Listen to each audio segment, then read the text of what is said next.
তো আল্লাহ কাজদয়া এতে হুজুরের এই সিস্টেমে কি হচ্ছে, দায়িত্বশীলতা বোধ এবং দায়িত্বশীলতা প্র্যাকটিস।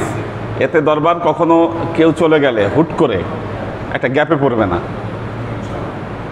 মুরব্বীরা চলে যাওয়ার পর আমার এই ফিলিংসটা আসছে যে না, এটা করা উচিত, রুট লেভেল থেকে আমাদের লোক রেডি করা উচিত, নাহলে বিপদ হয়ে যাবে।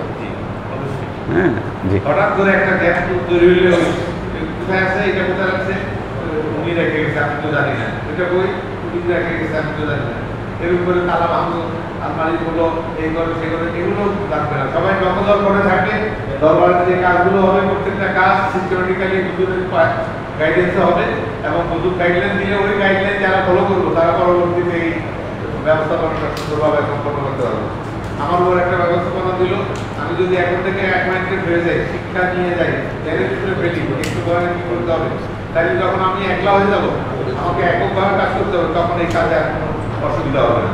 তো যে কোনো প্রতিষ্ঠান, যে কোনো ইনস্টিটিউশন, যে কোনো সংস্থা চলার নেই এক্সারসাইজ কার্যক্রম একটাই, যে সবাই সব কিছু জানে। এমডি সাহেব সব কিছু জানে, ডিএমডি সাহেব সব কিছু জানে, জিএম সাহেব সব জানে, যার কারণে আর কোনো অসুবিধা নেই। নিজ হাতে কাজ করতে হবে এমন কোনো কথা না। গাইডলাইন দিয়ে, যুক্তি দিয়ে, বিবেচনা দিয়ে কাজ করাইতে পারা, এটাই সবচেয়ে বড় জিনিস। হুজুর সেভাবে আমাদেরকে শিক্ষা দিচ্ছেন যে এই গ্রুপ করে দিলেন, এই গ্রুপের এই দায়িত্ব, গ্রুপের এই দায়িত্ব, সেখানে আবার গ্রুপের ভিতরে আবার দায়িত্ব ভাগাভাগি আছে, তুমি টাকা কালেকশন করবা, তুমি স্লিপ দিবা, তুমি কাউন্ট করবা, তুমি এটা করবা, এইভাবে করে প্রত্যেকেই জেনে ফেলতেছে কিভাবে এই কার্যক্রমটা সম্পন্ন করা যাবে। আর সবচেয়ে বড় জিনিস যেটা হলো, ইব্রাহিম বলছে যে প্যাকেট দিব না, প্যাকেট দিব, আমি এটার সাথে একমত না। আমি একমত, সবাই প্যাকেট দিব, সবাই প্যাকেট পাবো, কিন্তু ডবল প্যাকেট দিব না, এটা খেয়াল রাখতে হবে। আমরা প্যাকেট 1200 প্যাকেট করছেন, বাবুজির সাথে আজকে কথা বললাম, সে বললো 1000 হলেই যথেষ্ট, বলে হুজুর বলছে 1200 করবো। তো ইন কেস যদি প্যাকেট কেউ না পান, ইনস্ট্যান্ট রান্না করে আপনাদেরকে খাওয়ানো হবে। ইনশাআল্লাহ ব্যাপারটা বুঝতে পারছেন? আমাদের পীর ভাইরা কেউ পান নাই, ইনস্ট্যান্ট রান্না করে আপনাদেরকে খাওয়াইয়া তারপর বিদায় দিব, এটা কনফার্ম থাকবেন, ইনশাআল্লাহ। ঠিক আছে? আমরা হুজুরের সাথে একত্রতা ঘোষণা করে বলতেছি, প্রতি বছর আমি একটা ডেকচি আলাদা রান্না করে রেখে দিই হুজুরের সিস্টেমে, যে ইনস্ট্যান্ট যেন কোনো সমস্যা হলে মিট আপ করতে পারি, ওই ব্যবস্থাপনা করে রাখি। সবগুলো যে প্যাকেট বানায় ফেলি, 12টা পাতিল করলে 11টা প্যাকেট বানাই, একটা পাতিল লিখে। তাহলে কি 1000 কি যথেষ্ট হবে না, শর্ট পড়বে? আমার তো মনে হয় যথেষ্ট হবে, কারণ উনি যেটা বললেন যে মসজিদে যদি আপনি সবাইকে ঢুকায় ফেলেন, মসজিদে খুব বেশি হলে 500 চৌধুরী, এখানে মেয়েদের, হ্যাঁ মেয়েদের আরো 300, ছেলেদের তো ছেলেদের ডবল হয় মেয়েরা সব কিছুতে। ওই দিন আর সেদিন হইতে পারবে না, কারণ ওই দিন তো বাইরের লোক দিয়ে আমরা। আচ্ছা আচ্ছা, এই বছর 1200 করেন, এই বছর 1200 করেন, জি এরপরে বোঝা যাবে। ইনশাআল্লাহ। এবং 1200 প্যাকেটই হতে হবে। হ্যাঁ এটার দায়িত্ব দিয়েছি জিম গ্রুপকে, মাহিন এনশিওর করবে যে 1200 প্যাকেট হয়েছে, ঠিক আছে? বা গ্রুপের তো আলাদা দায়িত্ব আছে, আমাকে এনশিওর করতে হবে যে 1200 প্যাকেট হয়েছে। ইনশাআল্লাহ। এবার করে তারপর দেখি না কি হয়। আর ওই প্যাকেটের সাইজটাও লাগবে এখানে। প্যাকেটের সাইজ তো আনা হইলো না। ভাই, আগামী সপ্তাহে প্যাকেটের সাইজ নেই। আচ্ছা, দ্বিতীয়ত এই যে মসজিদগুলোতে যে দাওয়াত দেওয়া হবে, এই যে মাকসুদা নাম, উনি ফোনে হারিয়ে গেছে। মাকসুদ, মসজিদে মসজিদে দাওয়াত, দাওয়াতের বিষয়ে কনফার্ম করতে হবে। হ্যাঁ, দাওয়াতনামা লিখে রেডি করে এগুলা কাজ করতে হবে। তো এখন করাই নিও, আর খাম আছে আমাদের, খামের দিতে হবে 1 সপ্তাহ আগে, কিন্তু আগে থেকে রেডি করে রাখতে হবে, ঠিক আছে? ইনশাআল্লাহ। প্রত্যেকটা কার্যক্রম বিশ্লেষিত অবস্থায় আমাদের কাছে আসতেছে, আমরা যে পরে বলবো যে বুঝি নেই, জানি না, এই কথা যেন না হয়। না বুঝলে এখনই বুঝে নিতে হবে, তাদেরকে বুঝবার মনে করেন তাদের কাছ থেকে জেনে নেবেন, তাদের কাছে। তারপর পোস্টারের কি খবর? পোস্টার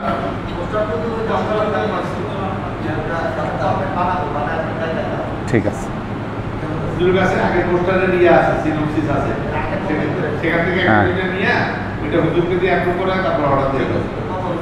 বসে থেকে লাভ নেই, কাজ করায় ফেললে লাভ, শুরু করলে কাজ শেষ হবে।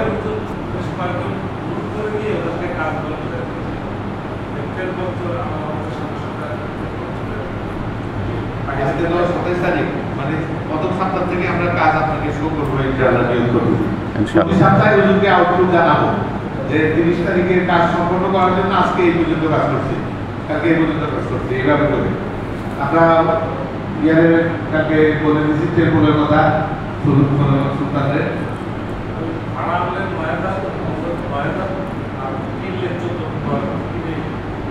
সেটা শুধু পারমিশন নিয়ে যেটা ভালো সেটাই করবি মাপটা দিয়ে রাখছি আর কি আমি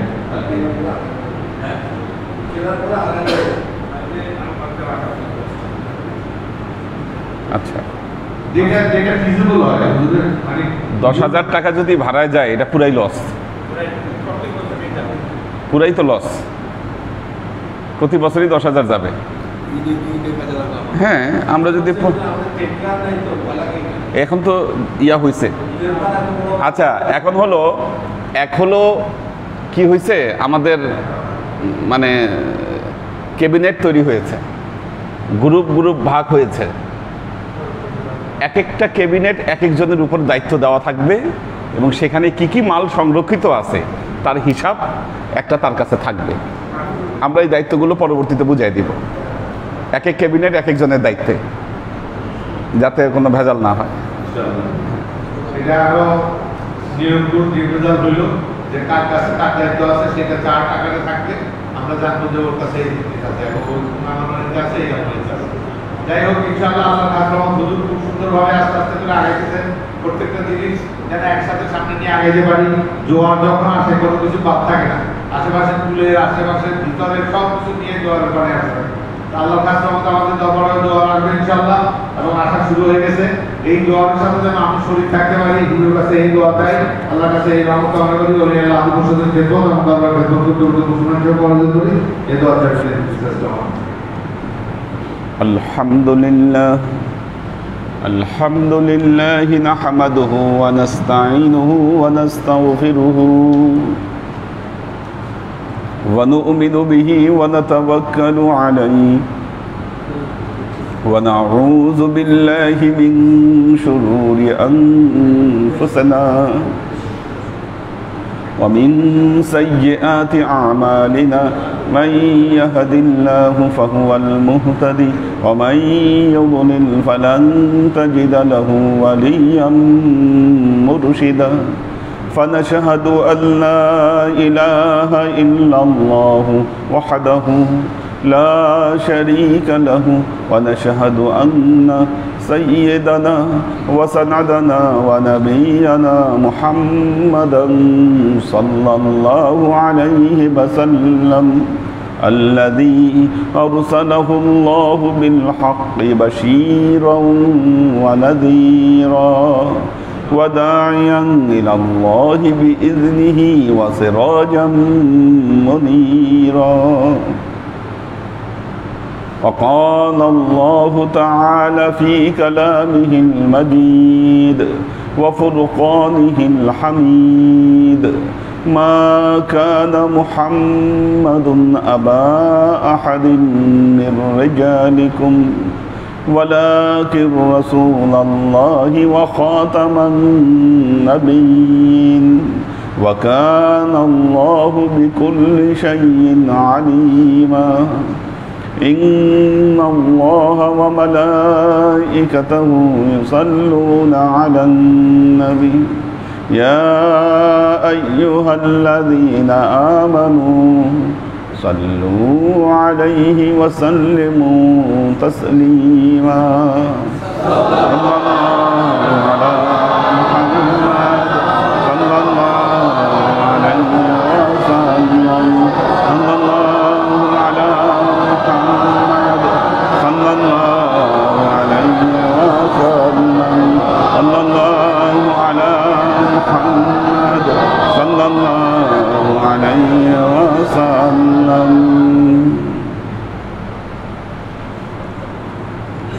আল্লাহর আশিক ও সালেক বৃন্দ চেঞ্জ করে দিতে হবে।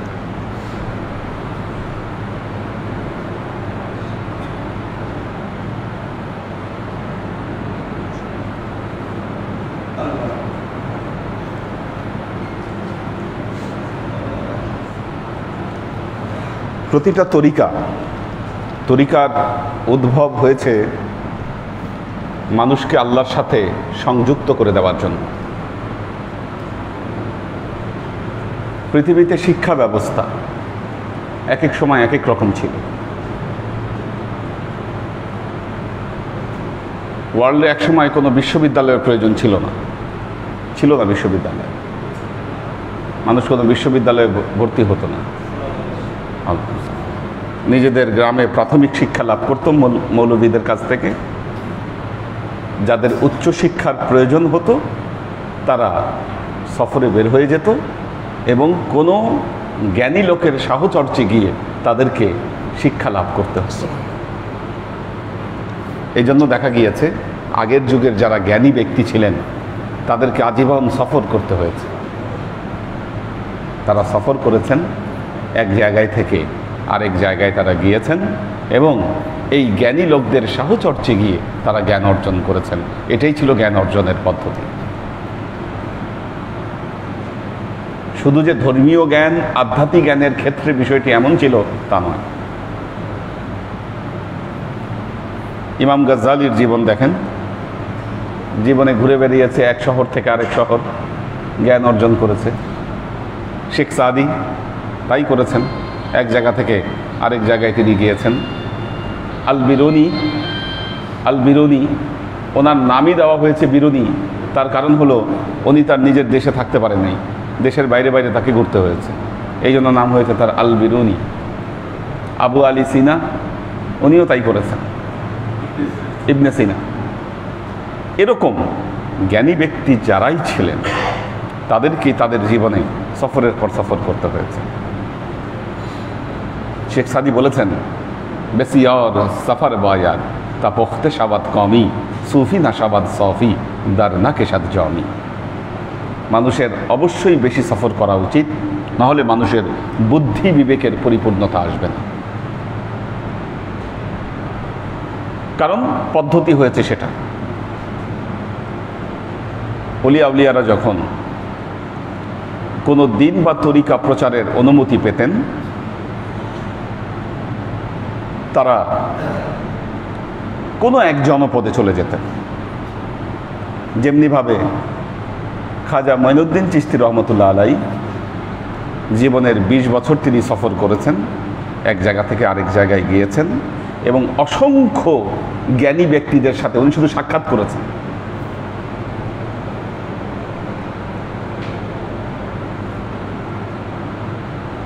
আব্দুল কাদের জিলানী রহমতুল্লাহ আলাই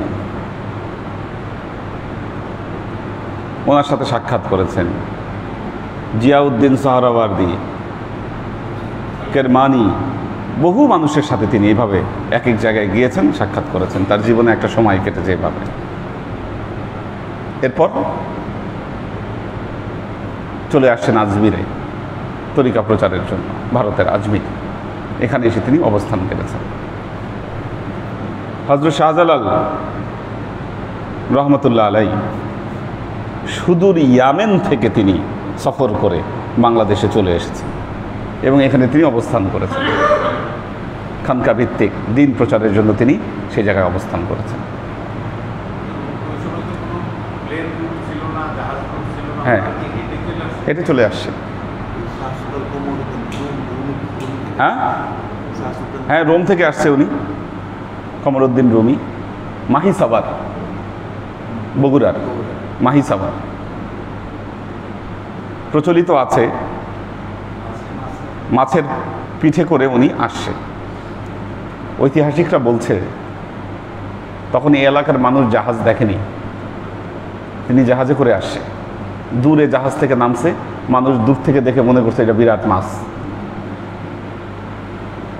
ওনার নাম দিয়েছে মাহি সাবার। এটা হলো হিস্টোরিয়ানদের ব্যাখ্যা, এই জন্য তিনি মাহি সাবার।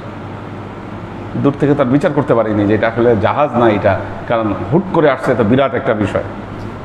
উনি ওখান থেকে সাতটায় চলে আসছে বা নৌকায় করে যেভাবে হোক চলে আসছেন উনি এখানে মাহি সাবার। খুব বেশি দূর যাওয়া লাগবে না, আমাদের বাসার কাছে।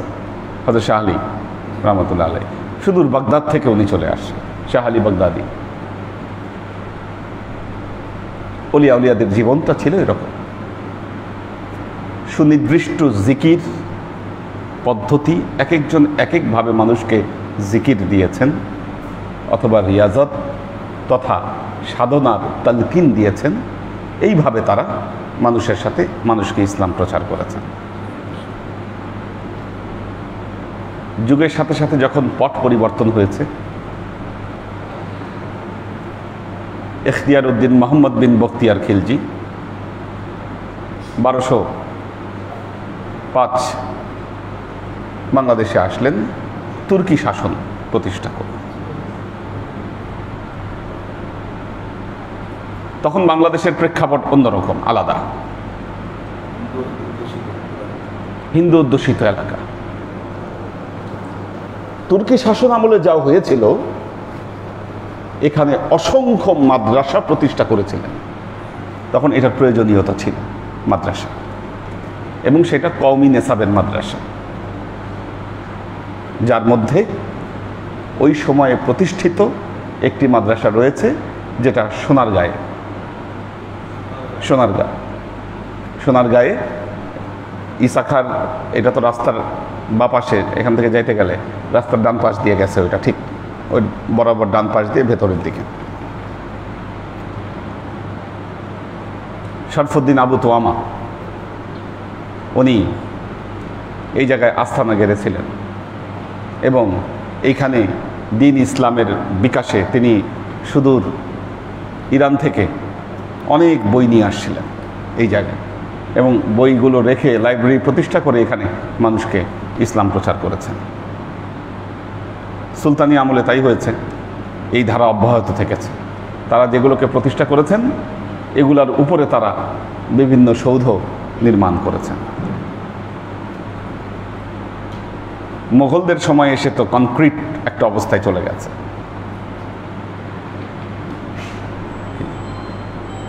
যখন ইংরেজ শাসন আমল আসলো, মোগলদেরকে হটায় দুর্দিন শুরু হলো। এটা ইসলামের জন্য দুর্দিন ছিল। মোগলদেরকে যখন হটায় দিল, ইংরেজ শাসন প্রতিষ্ঠা হলো। তার কিছু পরে ওসমানিয়ারাও পতন ঘটল, ওসমানিয়াদের আরও 200-100 বছর পর। তখন ভিন্ন একটা অবস্থা তৈরি হলো, কারণ ইংরেজ শাসন আমলে এখানে যারা আরবি শিক্ষায় পণ্ডিত ব্যক্তি ছিলেন, তারা খারাপ অবস্থায় পড়ে গেলেন, কারণ এদেরকে কোনো পৃষ্ঠপোষকতা ইংলিশ সরকার করতো না। হ্যাঁ, এবং আপনারা জানেন যে মূলত এখানে তো ধর্মীয় ভাষা ছিল ফার্সি, আরবি কিন্তু না। মানুষ আরবির চেয়ে ফার্সিটাকে বেশি রপ্ত করেছিল এই জায়গায়। ধর্মীয় ভাষা ছিল ফার্সি, রাষ্ট্রীয় ভাষা ছিল সেটি। ইংরেজরা এটা বন্ধ করে দিল, একটা ডিক্রি জারি করে, এবং ঘোষণা দিল যে ইংলিশ হবে রাষ্ট্রীয় ভাষা, ফার্সি থাকবে না। যখন এই আইন জারি করলো, তখন তো যারা আরবি শিক্ষায় শিক্ষিত ছিল, তারা দুরবস্থায় পড়ে গেল। সবাই ইংরেজি শিক্ষার প্রতি ঝুঁকতে শুরু করলো, এবং ওই সময় প্রতিষ্ঠা করা হলো আলিয়া মাদ্রাসা। ইংরেজরা করেছে এটা, এবং আলিয়া মাদ্রাসা দেখেন শুরুর দিকে প্রিন্সিপাল সব ব্রিটিশ এরা।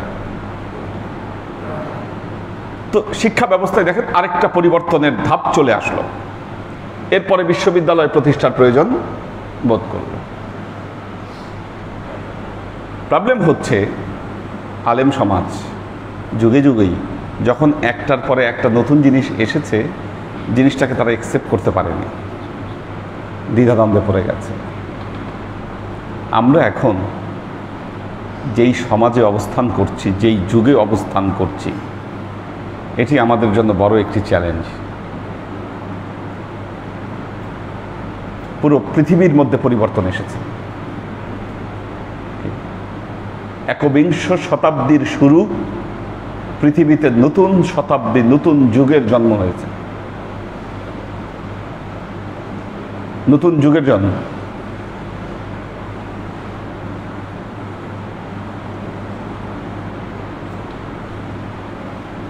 আমরা প্রথম কম্পিউটার দেখলাম কবে? আমাদের বাসায় কবে আসছিল প্রথম কম্পিউটার? 2002-এ প্রথম কম্পিউটার দেখলাম। তখনও জানি না যে কম্পিউটার দিয়ে এত কিছু করা যায় বা এত কিছু এত এটার ব্যবহার। মোবাইল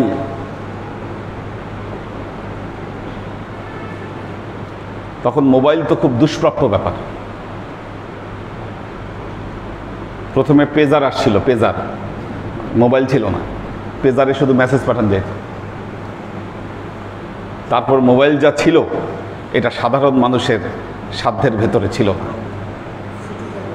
হ্যাঁ হ্যাঁ, এটা সেট সহ কিনতে হতো, অনেক দামি বিষয় ছিল, ওই সময় লাখ টাকা লাগতো।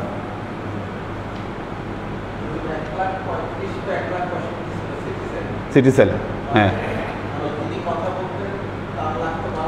হ্যাঁ হ্যাঁ হ্যাঁ, এরকমই ছিল। হ্যাঁ হ্যাঁ, উভয় দিকেই টাকা কাটবে। তো এই ছিল সিস্টেম প্রথমে। আমার মনে আছে আমি আমার যে সিম যেটা আমি এখন ব্যবহার করি 01711, এটা আমাকে কিনতে হয়েছিল 8,000 টাকা দিয়ে। শুধু সিম, সিম হচ্ছে 8,000 টাকা ছিল, সিম শুধু। আর মোবাইল তো ছিল এই বাটনওয়ালা মোবাইল। একটা জিনিস খেয়াল করে দেখেন, ডায়াবেটিকের জন্ম তো তারও আগে থেকে। আজ পর্যন্ত মানুষ ডায়াবেটিসের কোনো ভ্যাকসিন আবিষ্কার করতে পারেনি, ক্যান্সারের এমন কোনো টিকা আবিষ্কার করতে পারেনি বা ইঞ্জেকশন আবিষ্কার করতে পারেনি যেটা দিলে ভ্যানিশ হয়ে যাবে, বা অ্যান্টিবায়োটিক আবিষ্কার করতে পারেনি। আরও তো অন্যান্য অনেক কঠিন রোগ আছে। অথচ সেই 2001 আর 2002-এর বাটন ফোন থেকে আজকে ফোন, এই প্রযুক্তি কোন জায়গায় চলে গেছে দেখেন, কোথায় চলে গেছে। টাচ করলেই হয়ে যায়। তাহলে আপনি চিকিৎসা শাস্ত্রের সাথে আজকে আপনি এই প্রযুক্তি বিদ্যাকে আপনি কম্পেয়ার করেন, পৃথিবী কোন দিকে যাচ্ছে, কোথা দিকে যাচ্ছে। পৃথিবীতে এক এক সময় এক এক যুগ ছিল, এক এক সভ্যতার যুগ, এক এক সভ্যতার যুগ ছিল। দেখুন, আমরা যখন বই পড়ি, ওলিয়া উলিয়াদের জীবনী পড়ি, তখন ওনাদের কিছু কারামত দেখতে পাই। বর্তমান যুগে ওলিয়া উলিয়াদের কারামতের কোনো প্রয়োজন নাই, কারামতের প্রয়োজন নাই। ওই যুগে প্রয়োজন ছিল, এই যুগে প্রয়োজনই নাই। কারণ আমি আমার যে থিসিস লিখছি সেখানে কারামত যদি আমি লিখি, এটা রেশনালি বা যৌক্তিকভাবে মানুষ কতটা গ্র্যান্ড করবে, এটা নিয়ে আমার গাইডের সাথে আমি কথা বলেছি। কারণ কারামত মানে তো একটা আশ্চর্যজনক কাহিনী বা কল্পকাহিনীর মতো, এটা আসলে যৌক্তিক বা রেশনালি কতটুকু মানুষ গ্র্যান্ড করবে। উনি বললেন যে না, এটা দিতে হবে। এই জায়গায় এগুলো না দিলে এখন ওলিয়া উলিয়াকে নিয়ে অন্তত পক্ষে গবেষণা করা যাবে না। গবেষণা করতে গেলে দিতে হবে। আর ওই যুগে কারামতের দরকার ছিল, বর্তমানে এই রেশনাল যুগে কারামতের দরকার নেই মানুষের। কারণ এখন মানুষ সুইচ টিপলেই হাজার হাজার মাইল দূরে যোগাযোগ করতে পারতেছে। এই যুগে আপনি কারামত দিয়ে কী করবেন? আগে এই যোগাযোগ অন্তরে অন্তরে করতে হতো মানুষের। হ্যাঁ, এবং দেখেন বেদেও কিন্তু একই জিনিস লেখা। বেদে বলেছে যে কলিযুগে দেবতারা সব স্বর্গে চলে যাবে, এই মর্তে আর থাকবে না। আশ্চর্যজনক জিনিস আর দেখানোর কোনো প্রয়োজন হবে না, মানুষের চলে যাবে সব। এই পৃথিবীতেই আশ্চর্য বহুত কিছু তখন তৈরি হবে। তেলেসমতি বহুত পৃথিবীতে থাকবে। গুগল ম্যাপ, রাস্তায় কোথায় জ্যাম, কোথায় কি, আমি তো এখন বের হইলে ম্যাপ ছাড়া চলতেই পারি না, ম্যাপ ছাড়া চলাই যাচ্ছে না। তার কারণ বহুত টাইম সেভ হচ্ছে, এটার কারণে অনেক টাইম সেভ হচ্ছে। বলে দিতে পারেন যে মুহূর্তে বলা যাচ্ছে যে না, কোন রাস্তা দিয়ে গেলে কোনটা কত মিনিট স্লোয়ার, কোনটা কত মিনিট ফাস্টার, আমি কোথায় জ্যাম পাবো না পাবো, সব স্যাটেলাইট থেকে দেখে দেখে বলে দিচ্ছে। এর চেয়ে আশ্চর্যজনক কী চান আপনি? টাইমটাও বলে দিচ্ছে, আপনি এতটার মধ্যে পৌঁছাবেন। হ্যাঁ হ্যাঁ, নতুন ঠিকানাও খোঁজা সহজ হয়ে গেছে, আপনি ওইটার ছবিও দেখতে পারবেন, এবং স্ট্রিট ভিউ আছে, গুগল স্ট্রিট ভিউ। এই রাস্তা দিয়ে আপনি হেঁটে হেঁটে যাবেন আর দেখবেন রাস্তার আশেপাশে কি আছে। আমাদের যদি এখনো পুরান দরবার দেখায়, নতুন দরবার কিন্তু দেখায় না স্ট্রিট ভিউতে। পুরান দরবার দেখতে পাবেন স্ট্রিট ভিউতে ঢুকলে। হ্যাঁ, ওই যখন ড্রোন গেছে তখন আগেরটা ছিল আর কি, টিনের ঘর ছিল। তো এই যে প্রযুক্তির উন্নয়ন, নতুন যুগে এসে আমরা যদি পুরনোকে পরিত্যাগ করতে না পারি আর নতুনকে যদি আমরা আলিঙ্গন করতে না পারি, মনে রাখবেন এই যুগের জন্য আপনার দর্শন, আপনার ফিলোসফি যৌক্তিক হবে না। আপনি দিন প্রচারে, ইসলাম প্রচারে আপনি যৌক্তিক ভূমিকা পালন করতে পারবেন না।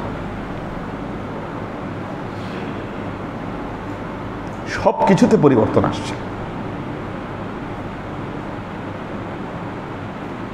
2019-এ ইরানে গেলাম টিচার্স ট্রেনিং কোর্সের জন্য।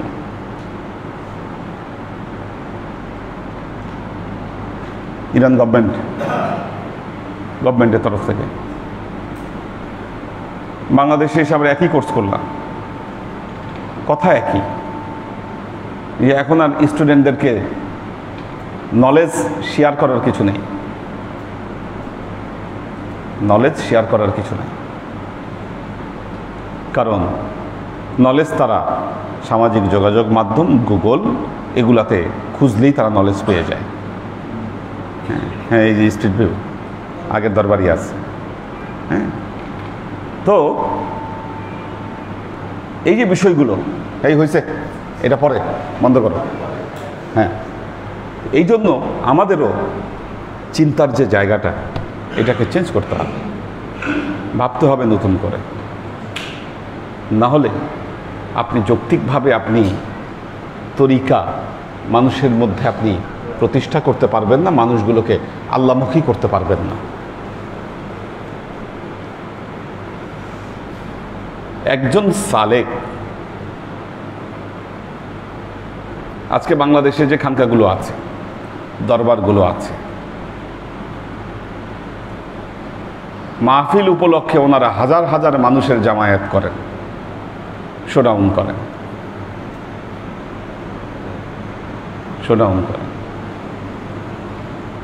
এক সময় আমাদের ডিপার্টমেন্টে ভর্তি হতো 30 জন ছাত্র, 20 জন 22 জন থাকতো। এরপর করলো 50, তারপর করলো 75, তারপর করলো 100, তারপর করলো 110। আমরা হাঁপায়ে গেলাম, বিশ্ববিদ্যালয়কে জানালাম এটা সম্ভব না, এত স্টুডেন্ট নাও আমাদের পক্ষে সম্ভব না, এটা শিখবে না কেউ, কিচ্ছু হবে না, এটা যৌক্তিক না, এটা কমাইতে বলুন। সেখান থেকে এই বছর হয়তো 75-এ নামাইছে, সামনের বছর হয়তো আর একটু কমাইতে পারে। এত নিয়ে আপনি করবেন কি? এটা যৌক্তিক নয়। একজন সালেক যিনি মোহাম্মদী তরিকার সাথে অ্যাটাস্টেড হচ্ছেন, দেখুন ক্লাসের প্রতি আপনাদের আগ্রহ থাকবে না যদি এর কোনো ফিডব্যাক না থাকে। ফিডব্যাক না থাকে, বছরের পর বছর আসতেছেন, যাচ্ছেন, ক্লাস শুনতেছেন, এক কান দিয়ে ঢুকাচ্ছেন, আরেক কান দিয়ে বের হয়ে যাচ্ছে। ফলাফলটা কি, প্রাপ্তিটা কি, এটা অবশ্যই আপনাকে নিশ্চিত করতে হবে এই জায়গাটা। ব্যাপারটা বুঝতেছেন কিনা? আপনার এই জায়গাটা কনফার্ম করতে হবে একজন সালেক। আমি তো বলবো এটা একটা নিয়ামত। আলহামদুলিল্লাহ। বাংলাদেশে কোনো দরবারে সপ্তাহে 3 দিন কি তাসাউফের উপরে ক্লাস হওয়া, আর সেই ক্লাসে আপনারা মনে করতে পারেন আপনাদের উপস্থিতি কম, কিন্তু এটা কিন্তু যেন তেন উপস্থিতি না। আপনি যান না বিভিন্ন প্রতিষ্ঠানে, ভাষা কোর্স, এই কোর্স, সেই কোর্স, কয়জন স্টুডেন্ট পান ভেতরে গিয়ে দেখেন? স্টুডেন্ট কয়জন পাবেন? তো উপস্থিতি কিন্তু কম নয়। আমরা যদি এটাকে ফার্নিশ করতে না পারি, যদি গড়ে তুলতে না পারি, তাহলে আল্লাহর কাছে আমাদের জবাবদিহিতা থাকবে, জবাব দিতে হবে। নিয়ে আসতেছি আপনাদেরকে ক্লাসে, আপনারা ক্লাস করছেন, যাচ্ছেন, কিন্তু আসলে প্রাপ্তিটা কতটুকু, এটার জন্য একটা সিস্টেম অ্যাপ্লাই করতে হবে, সিস্টেমে আনতে হবে। কি এর উপর গবেষণা চলছে, ইমপ্লিমেন্ট খুব শীঘ্রই দেখতে পাবেন ইনশাআল্লাহ। আগে আপনাদের প্রাথমিক কার্যক্রম আমি শুরু করেছি। এই যে গ্রুপ গ্রুপ ভাগ করা বলেন আপনাদের মধ্যে, এবং বিভিন্ন সিস্টেম যেটা অ্যাপ্লাই করা বলেন, এই জিনিসগুলোর এটা হলো প্রাথমিক ধাপ। এর আরও কিছু ধাপ বাকি আছে, এবং এই মেথড যদি অ্যাপ্লাই করা যায়, আশা করা যায় একটা বড় পরিবর্তন আসবে। পরীক্ষামূলকভাবে এই জিনিসগুলো আগে মেয়েদের উপর অ্যাপ্লাই করা হয়েছে, মেয়েদের উপর অ্যাপ্লাই করা হয়েছে। মেয়েদের জিম গ্রুপ নিয়ে বসছিলাম, 110 জন উপস্থিতি, 5টা গ্রুপে তাদেরকে ভাগ করতে হয়েছে। ছেলেদের কয়টা ছিল? 3টা। দেখেন কত পার্সেন্ট বেশি আপনাদের চেয়ে।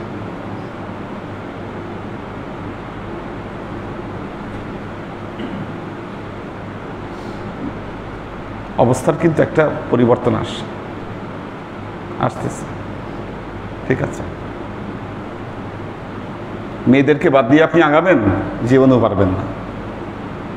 আমাদের ধর্মীয় পরিমণ্ডলে একটা সমস্যা হলো, বাংলাদেশে হুজুর যারা আছেন তারা নারী বিদ্বেষী। এই কথা আমি সবসময় বলি,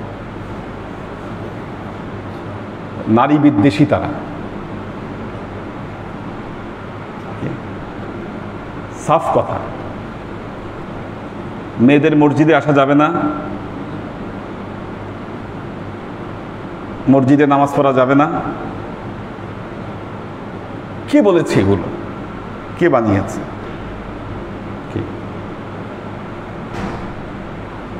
আল্লাহর নবীর যুগে মেয়েরা মসজিদে এসে নামাজ পড়ত। এটা কি আমার বানানো কাহিনী? পুরুষরা প্রথম কাতারে, বাচ্চারা এরপরের কাতারে, শেষ কাতারে মেয়েরা।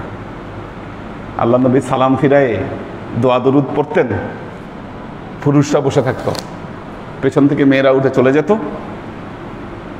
কি মেয়েরা উঠে চলে যেত, তারপরে আস্তে আস্তে বের হতো। এখন এই দুঃসাহস তো জীবনেও দেখাতে পারবেন, পারবেন কি? বাস্তবিক কথা হচ্ছে নবীর যুগে তাই ছিল। খলিফা ওমর রাদিয়াল্লাহু তাআলা আনহু সেটা বন্ধ করে দিলেন। ওনার যে ওয়াইফ, তিনি মসজিদে গিয়ে নামাজ পড়তেন। এখন সবাই একদিন ধরলো যে কি ব্যাপার, আপনি মসজিদে আসেন, ওমর তো এটা পছন্দ করেন, কেন আসলেন আপনি? উনি বললেন, আল্লাহর নবী আদেশ দিয়ে গেছে মেয়েদের মসজিদে এসে নামাজ পড়তে, হযরত ওমর এটা নিষেধ করার কি? একদম এই ভাষাটা তিনি ব্যবহার করছেন, ওমর নিষেধ করার কে?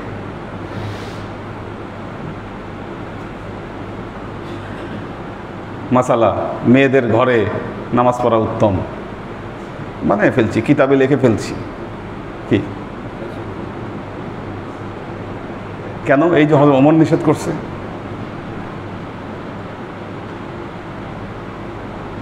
এই জন্য তো মেয়েদেরকে বাদ দিয়ে সমাজের গুরুত্বপূর্ণ একটা অংশ, এদেরকে বাদ দিয়ে আপনি ইসলাম কায়েম করবেন, এত সহজ? দেখবেন আমার এই কথাগুলো শুনে কিছু কিছু মৌলবী হুজুর যারা আছেন অলরেডি নাউজুবিল্লাহ পড়ে ফেলছে। নাউজুবিল্লাহ কয় কি?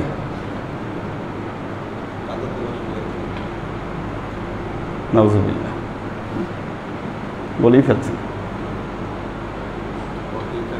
সমাজের গুরুত্বপূর্ণ অংশ যারা, মেয়েদেরকে ছাড়া সমাজ চলবে?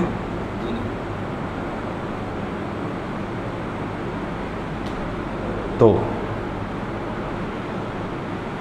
আল্লাহর আশিক ও সালেহ বৃন্দ, ইমপ্লিমেন্টগুলো মেয়েদের উপর করা হয়েছে প্রথম, ফলাফল যথেষ্ট ভালো, যথেষ্ট ভালো। আপনারা আলিফ গ্রুপ যারা আছেন তারা সব সিস্টেমের ঊর্ধ্বে, বুঝছেন কিনা? ওনারা নতুন সিস্টেমের ঊর্ধ্বে, কারণ আপনাদের সময় এবং আপনাদের প্র্যাকটিস এতদিন যা করেছেন সেটাই ঠিক আছে, সেটাই চলবে। আপনাদের নতুন কিছু প্র্যাকটিসের দরকার নাই। কিন্তু আমাদের ভবিষ্যৎ প্রজন্ম যারা আছেন তাদের জন্য এটা এনাফ নয়। তাদেরকে যা ফেস করতে হবে ভবিষ্যতে, তরিকার প্রচার এবং প্রসারে যা করতে হবে, তার জন্য আপনাদের শিক্ষা এই অবস্থায় থাকলে এটা এনাফ হবে না। এই জন্য জিম এবং বায়ের উপরে এটাকে অবশ্যই অ্যাপ্লাই করতে হবে। আজকে বায়ের ক্লাসের দিন কয়জন আছে? বা হাত তুলেন তো দেখি, কয়জন? একজন, দুইজন, হাত তুলছে কে? বা বুঝে না বুঝে হাত তুলতেছে? একজন, দুইজন, তিনজন, চারজন, পাঁচজন, 6, 7, 8, 9, 10 জনের মতো আছে। হ্যাঁ, শনিবারে উপস্থিতি বাড়াইতে হবে। বা গ্রুপে উপস্থিতি না বাড়াইলে পরে আপনারাই ধরা খাবেন। যখন খাতা প্রেজেন্ট হবে আর এক এক গ্রুপের স্কোর কমে যাবে, কি তখন বুঝবেন যে লসটা কোথায়, লসের মধ্যে পড়ে যাবেন। স্কোর হবে প্রতিটা গ্রুপে, নাম্বারিং হবে, ঠিক আছে? তো আপনাদেরকে এখনো লাইনে আনতে পারি নাই, হাজিরা খাতা নিয়ে এখনো এটাকে লাইন মতো আনা যায় নাই। বৃহস্পতিবার ক্লাসে জিম গ্রুপের পাই নেই। হ্যাঁ হ্যাঁ, আস্তে আস্তে বৃহস্পতিবারের দিকে বেরাইতে হবে। কাজকর্ম বাদ দিয়ে আসবে, একদিন স্যাক্রিফাইস করবে।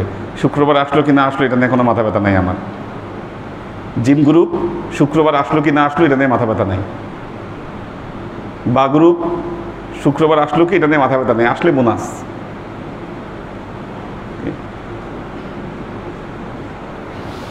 ব্যাপারটা বুঝাইতে পারছি কিনা? একটা দিন স্যাক্রিফাইস করতে হবে। আগে বের হইতে হবে, অফিস থাকলে, কাজ থাকলে আগে বের হইতে হবে, কি না হলে অ্যাপ্লিকেশন হবে না। সিস্টেমে আনতে হবে, এগুলো চলে আসবে ইনশাআল্লাহ। এখন যদি আমরা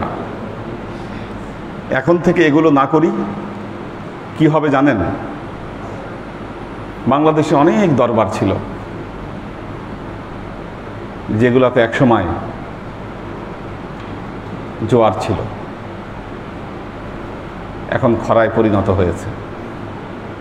কারণ প্রাণ নাই সেখানে, নিষ্প্রাণ হয়ে গেছে। আমরা যদি নিজেদেরকে পরিবর্তন না করি আমরাও একসময় নিষ্প্রাণ হয়ে যাব। সুতরাং চিন্তা করতে হবে আমাদেরকে।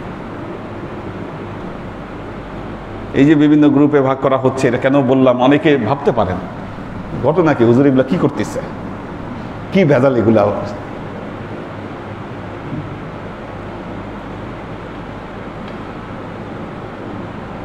এটা কল্যাণের জন্য যা হচ্ছে।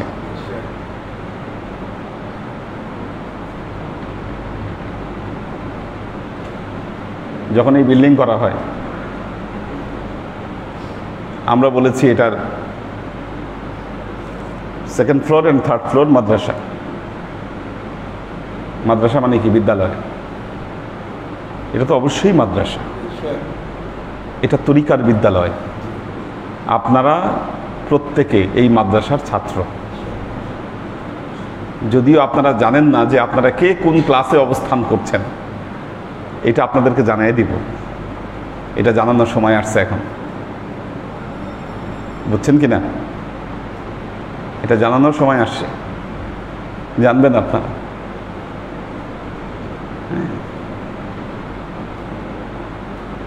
তো আলিফ গ্রুপের টেনশন নাই, আপনারা আলিফ গ্রুপ এই সিস্টেমের বাইরে, আপনারা আগে যেমনি চলছেন তেমনিই চলবেন।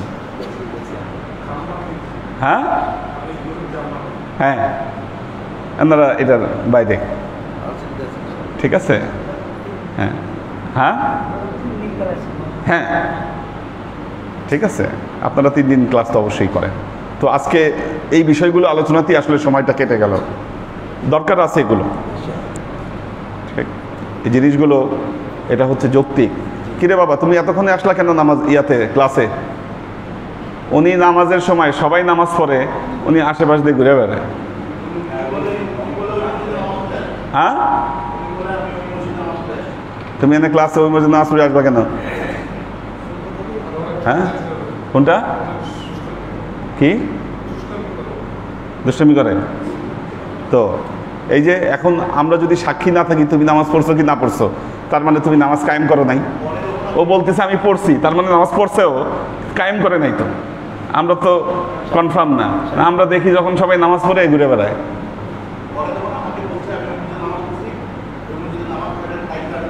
হ্যাঁ, আচ্ছা আচ্ছা, উনি কিন্তু আবার কোরআনে হাফেজ হচ্ছে, সে উনি কোরআনে হাফেজ হচ্ছে,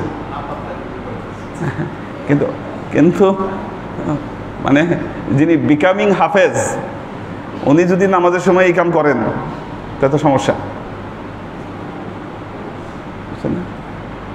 আমি এমন মুয়াজ্জিন দেখছি আমাদের মসজিদে নামাজ আজান দিয়া ভাগছে, জামাতে নাই,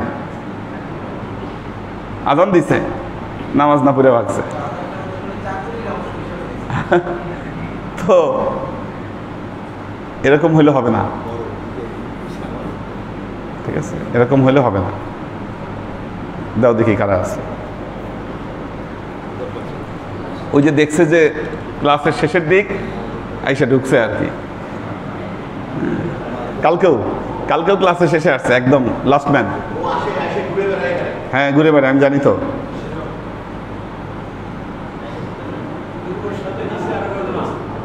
নিচে আরো কজন আছে? কারা এরা?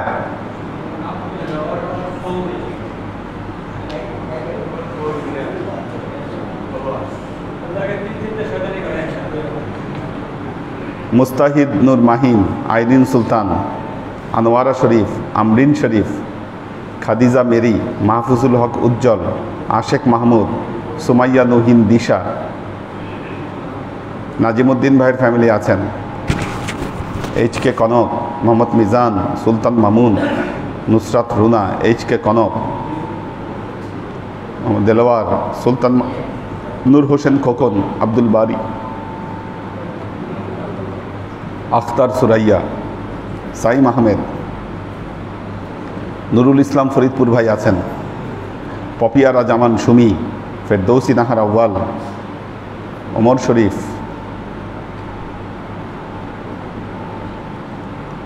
নাহার খান, আলাউদ্দিন মিয়া, আশেক মাহমুদ,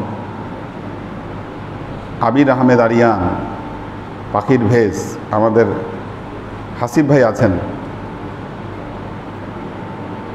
আব্দুর রাজ্জাক, একে আজাদ, আবুল হোসেন পারভেজ, সাগর সরকার, আমাদের আলী আকবর ভাই আছেন,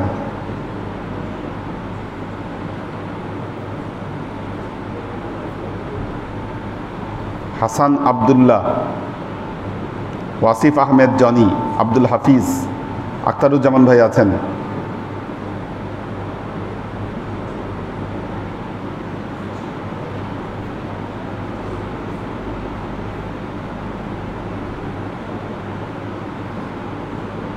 ফারিজা ফাইরোজ। আল্লাহ সবাইকে ভালো রাখুন, সুস্থ রাখুন।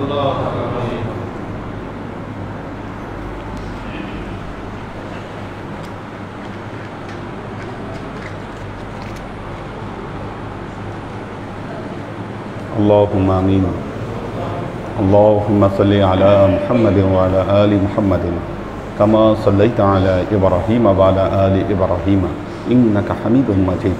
اللهم بارك على محمد وعلى آل محمد كما باركت على إبراهيم وعلى آل إبراهيم إنك حميد مجيد. ربنا ظلمنا أنفسنا وإن لم تغفر لنا وترحمنا لنكونن من الخاسرين. اللهم اغفر لحينا ربنا لا تزغ قلوبنا بعد إذ هديتنا وهب لنا من لدنك رحمة إنك أنت الوهاب. اللهم إنك عفو تحب العفو فاعف عني يا غفور الرحيم الودود. اللهم نور قلوبنا بنور الإيمان ونور قلوبنا بنور الإسلام ونور قلوبنا بنور الإحسان وزين أخلاقنا بنور محمد صلى الله عليه وسلم. اللهم إنا نسألك علما نافعا رزقا واسعا عملا مقبولا شفاء من كل داء قلبا خاشعا ذهنا ذاكرا إيمانا كاملا توبة قبل الموت راحة عند الموت ونجاة بعد الموت. اللهم إنا نسألك رحمتك في كل درجة فلاح في كل أمر ونعوذ بك من الشرك والشك والنفاق والبدعة ومن كل وسوسة الشيطان. يا الله يا رحمن يا مالك আমরা এতক্ষণ তোমার দরবারে যে সমস্ত আমলকে উপস্থাপন করলাম ত্রুটিমুক্তভাবে এই আমলগুলোকে তুমি আমাদের তরফ থেকে কবুল করে নাও। তুমি আমলের যাজা আমাদের প্রিয় নবী হযরত মুহাম্মদ মুস্তাফা সাল্লাল্লাহু আলাইহি ওয়াসাল্লামের কাছে পৌঁছে দাও। আল্লাহ আমাদের নবীর পরিবারবর্গের কাছে তুমি এর যাজাকে পৌঁছে দাও। আল্লাহ এই দুনিয়ার সমস্ত আম্বিয়াই কারাম, সাহাবাই কারাম, তবে আইন, ওয়ালি আউলিয়া, গাউস কুতুব, আমাদের মা বাবা, ভাই বোন, আত্মীয় স্বজন, এই দরবার থেকে যত পীর ভাই বোন চলে গেছে সবার রুহে আল্লাহ তুমি এর যাজাকে পৌঁছে দাও। তুমি তোমার হাবিবের ওসিলায় আমাদের সবাইকে কবুল ক্ষমা করে দাও। আমাদের জীবন থেকে সমস্ত অভাব অভিযোগ, বালা মুসিবত, দুঃখ কষ্ট, রোগ শোককে দূরভূত করে দিয়ে দৃঢ় হস্তে তোমার দ্বীনের খেদমতের তৌফিক তুমি আমাদেরকে দান করো। আজীবন যেন তোমার হেদায়েতের পথে প্রতিষ্ঠিত থাকতে পারি সে তৌফিক তুমি আমাদেরকে দান করো। সুবহানা রাব্বিকা রাব্বিল ইজ্জাতি আম্মা ইয়াসিফুন সালামুন আলাল মুরসালিন আলহামদুলিল্লাহি রাব্বিল আলামিন ওয়াজআল আখিরু কালিমাতিনা ইনদাল মাউত লা ইলাহা ইল্লাল্লাহ মুহাম্মাদুর রাসূলুল্লাহ।